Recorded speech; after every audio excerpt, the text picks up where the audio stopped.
It was a Friday evening in Atlanta. Warm, humid air buzzed with weekend energy as rooftop lounges lit up across Midtown. Music spilled from speakers, wine glasses clinked, and laughter drifted over railings into the fading gold of the skyline.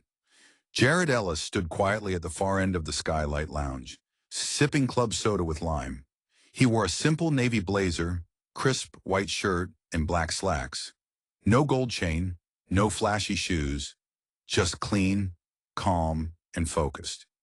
His eyes scanned the crowd, not because he was looking for someone, but because he was used to blending in. A group of women walked past him, heels clicking like castanets. One of them turned slightly, giving him a once-over. Then she turned back to her friends and whispered something with a laugh. Jared didn't flinch. He'd grown used to that kind of reaction. Across the terrace, a woman named Camille stood with a martini glass in a radiant smirk. She was the kind of woman who always stood out.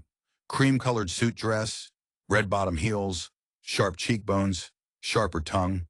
Her hair was tied in a sleek bun that didn't move even in the evening breeze. Beside her, her friend leaned in and pointed discreetly. "Girl, he's walking over here." Camille turned, glanced at Jared approaching, and immediately sipped her drink like armor. "Evening, ladies," Jared said politely. His voice had the warmth of southern wood and steel underneath. "Mind if I introduce myself?" Camille arched a brow, then smiled, but it was the kind that didn't reach her eyes. "We were just about to leave," she said coolly. Jared nodded. "That's all right. I just wanted to say, Camille, right? I remember you from the Henderson Gala last month." Her friend looked curious now. Camille tilted her head. "Oh, were you catering?" Jared let the question hang. A soft smile tugged at the corner of his mouth. "No, ma'am," he said, "but I did help sponsor the event." There was a pause. Not long, just enough for Camille to laugh once. A bright, crisp laugh. Then she leaned in. "Well, that's cute," she said, patting his arm. "But you're really not my type, sweetheart." He nodded slowly. "Fair enough." "Let me guess," she said with mock curiosity. "You're in finance?" "No." "Sales?" "No, ma'am." "Then what exactly do you do?" Her eyes danced with amusement now, like she'd caught a fish flopping. Jared met her gaze without blinking. "I invest." "In what?" "Crypto?" Her voice pitched up in mock disbelief. He chuckled quietly. "Sometimes, mostly land, development, housing, that kind of thing." Camille and her friend exchanged amused glances. Then she leaned in, eyes narrowing like a cat sizing up a mouse. "So you're a real estate guy?" "Something like that." Her friend stepped in, clearly uncomfortable now. "Camille," but Camille raised a hand and kept going. "Listen, nothing personal, but I'm looking for someone who, well, matches the lifestyle I've built, you know?" Jared said nothing, just looked past her, toward the skyline. Camille sipped her drink again, mistaking his silence for retreat. "You're probably a sweet guy, but I want ambition, power, someone who owns the room." He looked back at her. "I see. And you seem nice," she added, with a polite smile that could cut glass. "But I'm not trying to date someone who blends in with the waiters." That was the moment. There wasn't a flash of anger, not even a frown, just a long pause where something subtle shifted in Jared's face. Then with a nod and a calm voice, he said, "Thanks for being honest. That takes courage." He turned, walked away without another word, leaving Camille's smirk flickering like a candle in the wind. That was the last time she saw him, until the estate meeting.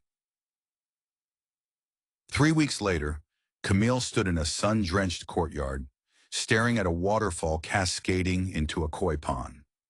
Her heels clicked over marble as she followed a real estate agent through the grand columns of the Westbrook estate in Buckhead.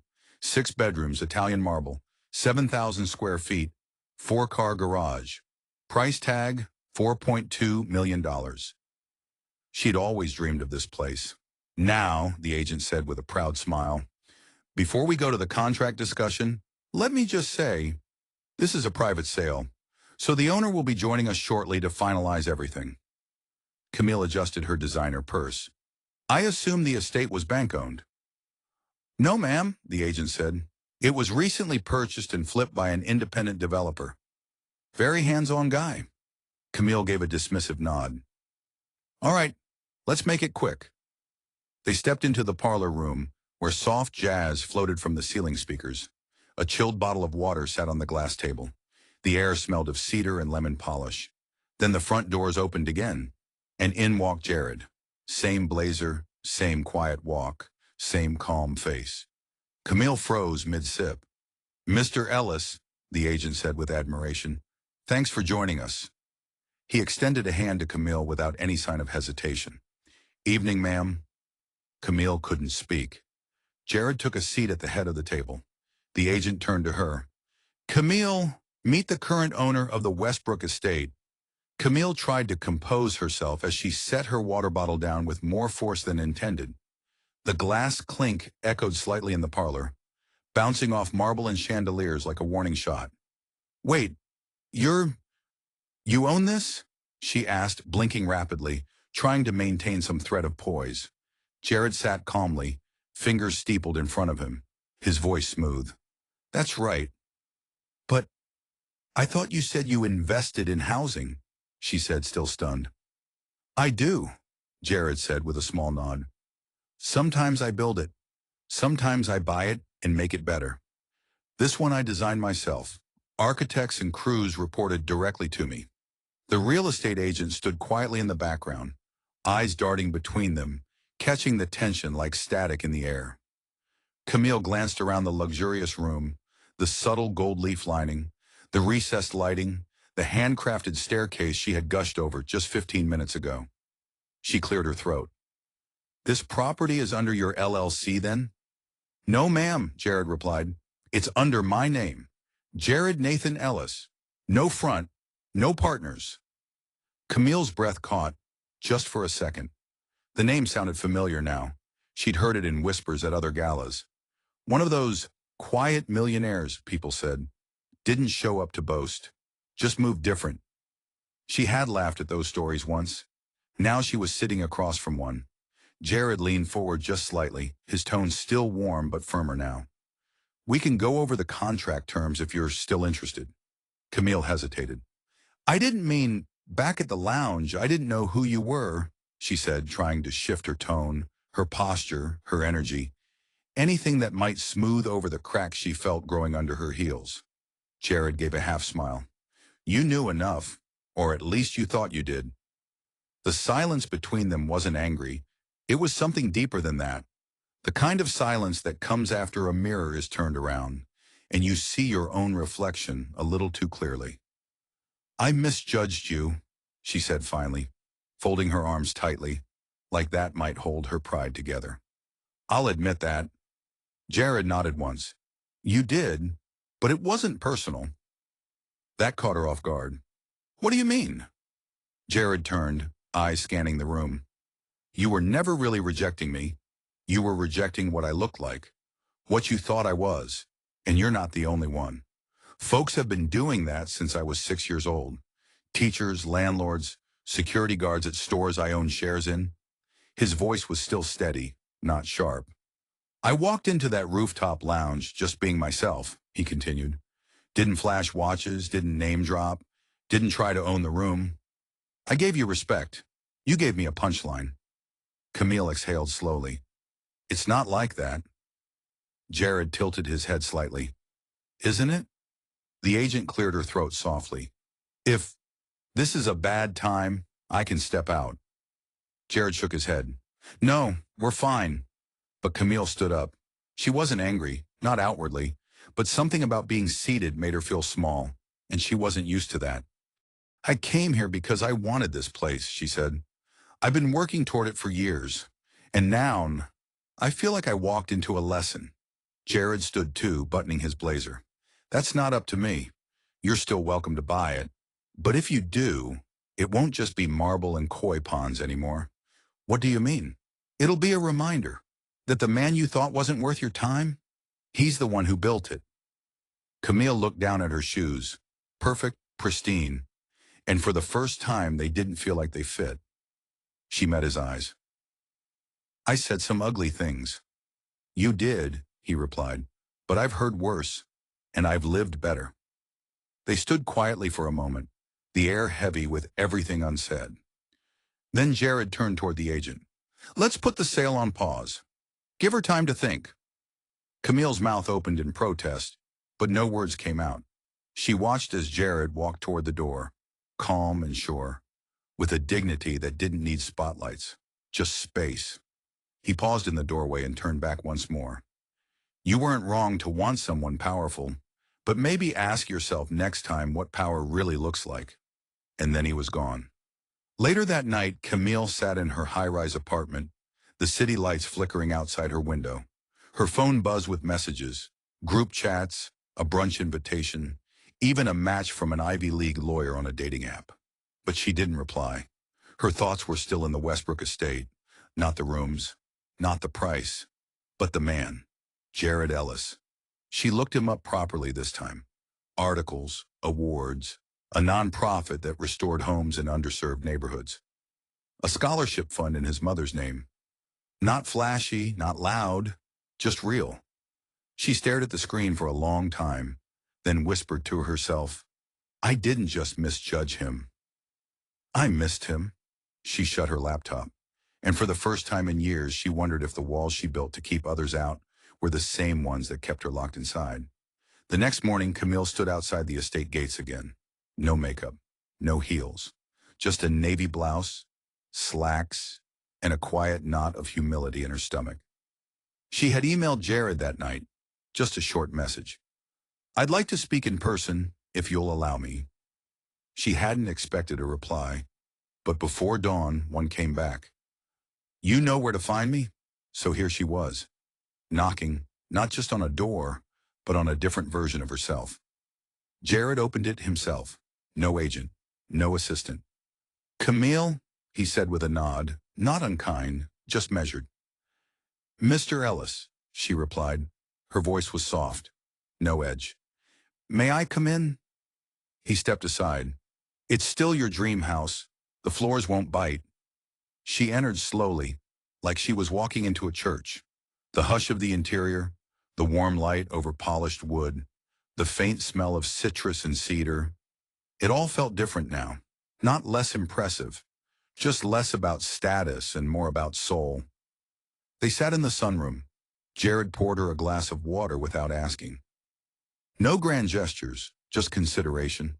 She didn't drink it, not yet. I want to apologize properly, she began.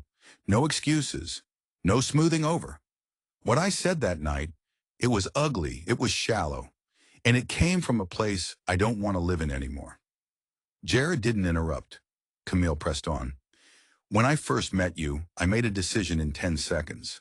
I saw what I wanted to see, and when I laughed, I thought I was being witty. I thought I was filtering. But what I was really doing was dismissing you, reducing you. Finally, Jared spoke. That rooftop wasn't the first time someone laughed at me, Camille, or the worst. She looked up. I used to mow lawns with my uncle. Folks would hand me tips like I was 12. I was 22, worked 2 jobs, slept 3 hours a night. Then I bought my first duplex, then another. By the time I was 29, I owned 7 properties. Camille blinked. You were 29? I didn't have time to play the part, he said. I had to be the part. She nodded slowly. And I couldn't see that, because I was too busy looking for signs of success. Jared leaned back. You were looking for loud. I've always moved quiet. They sat with that for a while. Camille ran a finger around the rim of her glass. When I came here yesterday, I wanted to own this house. Today, I'm just hoping to earn back a little of your respect. Jared studied her for a long moment. Then gently he asked, why? She exhaled. Because I know what I did. And because, if I ever want to become the kind of woman who deserves to stand in rooms like this, with people like you, I need to stop pretending I'm already there. He didn't smile, but something in his expression softened. You're not the first person who judged me, he said, but you might be the first to come back without armor. Camille felt her throat tighten. She looked away, blinking fast. I don't know what else to say, she whispered. You already said it, Jared replied. Now the question is, what will you do with it? 2 weeks passed.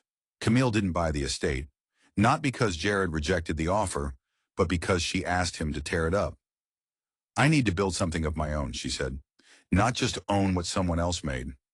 Jared had nodded, the barest smile tugging at the corner of his mouth. Now that's an investor's mindset. They crossed paths again one evening at a quiet benefit for youth housing initiatives. This time, Camille was the one serving drinks, volunteering, not posturing. She didn't dress for attention. She didn't seek out the center. Jared watched her quietly from across the room, and this time, when their eyes met, she didn't look away. She just nodded once, with a quiet respect that didn't need to be spoken. Jared nodded back. The night of the Legacy Honors Gala was one of those crisp autumn evenings where the city skyline felt closer than usual, like it might lean down and listen. Camille stood outside the ballroom of the Langston Hotel, clutching her program like a lifeline. Her name was listed under Emerging Contributors in Urban Development. A minor footnote in a major event, but for her it meant everything. She hadn't come to impress, not this time. She had come to learn. Since her conversation with Jared, things had shifted. She had started asking new questions, not about square footage or curb appeal, but about equity, about opportunity, about who got pushed out when luxury pushed in.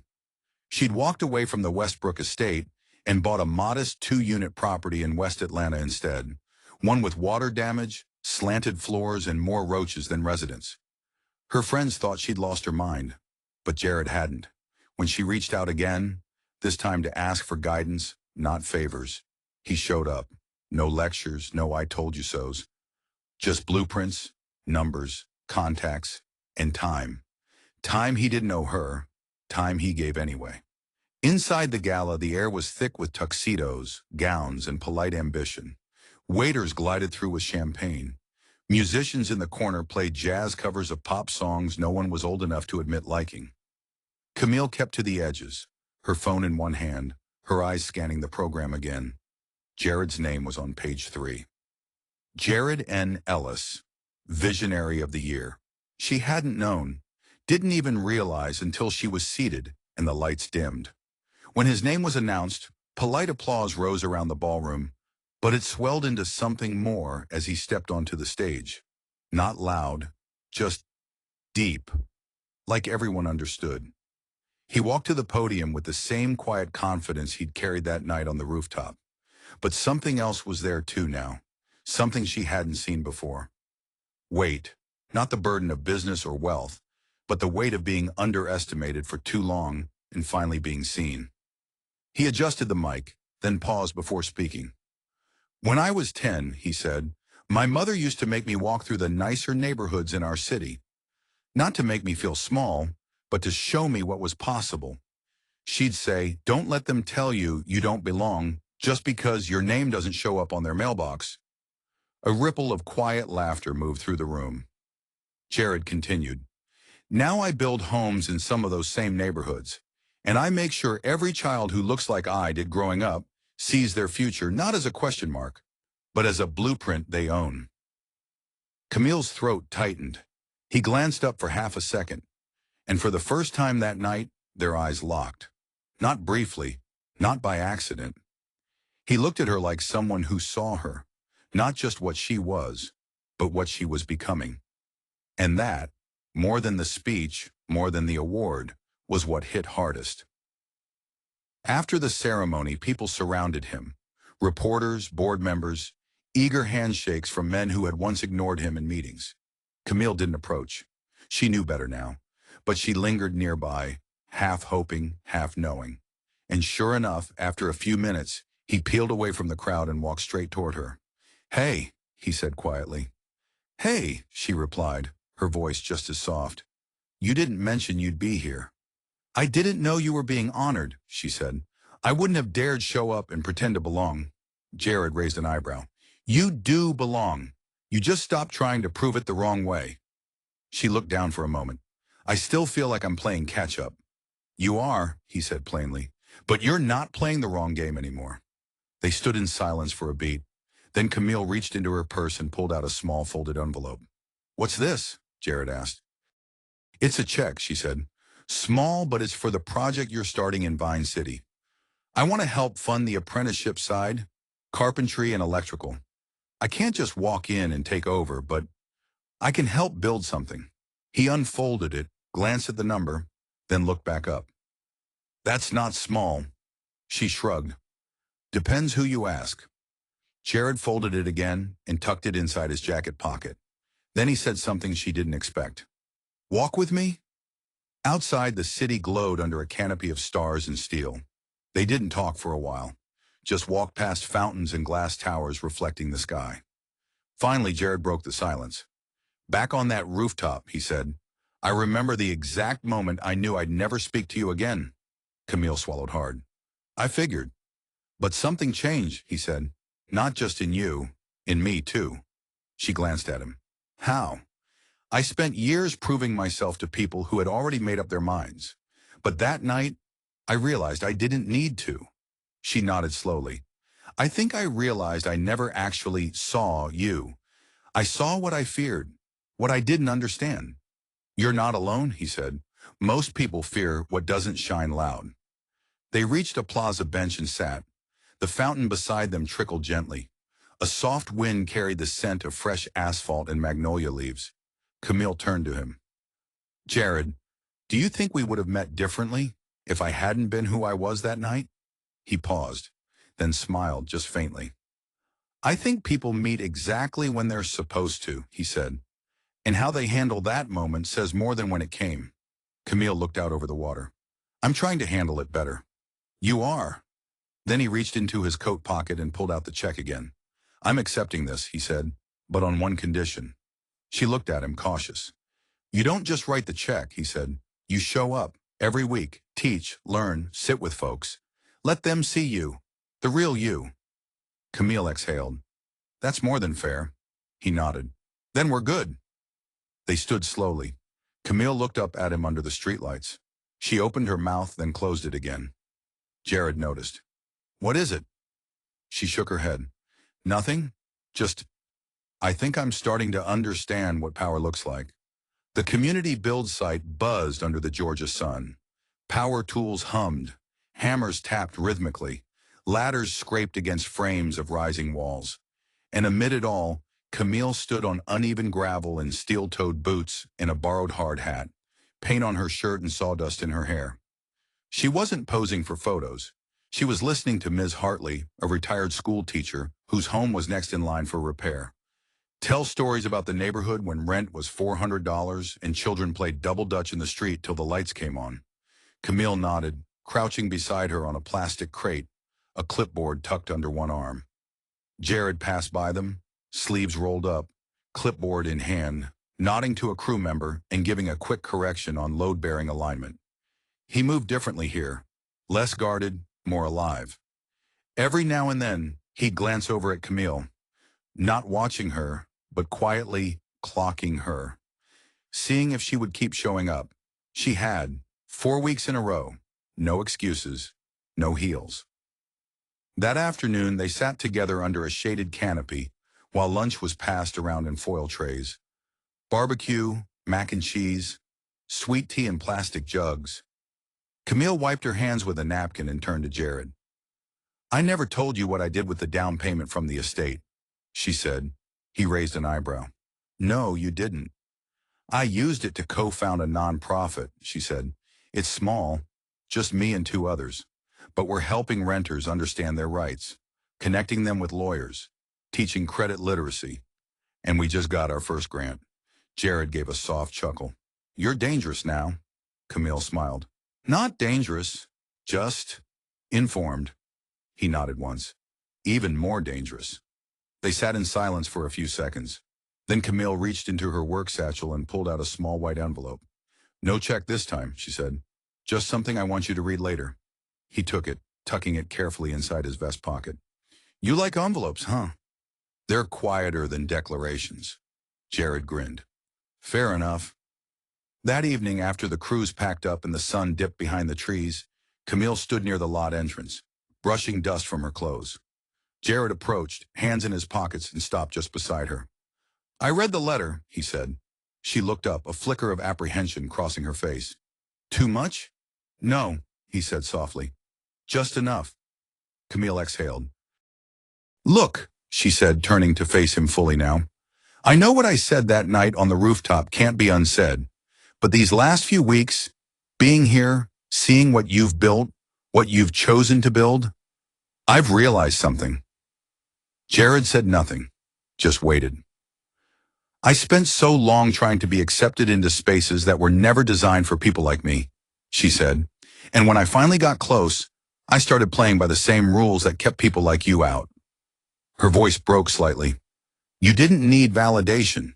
You had vision. You didn't chase rooms. You created them. And now, she hesitated, then said it. I don't want to stand beside someone like you because it looks good. I want to stand beside you because I've earned it.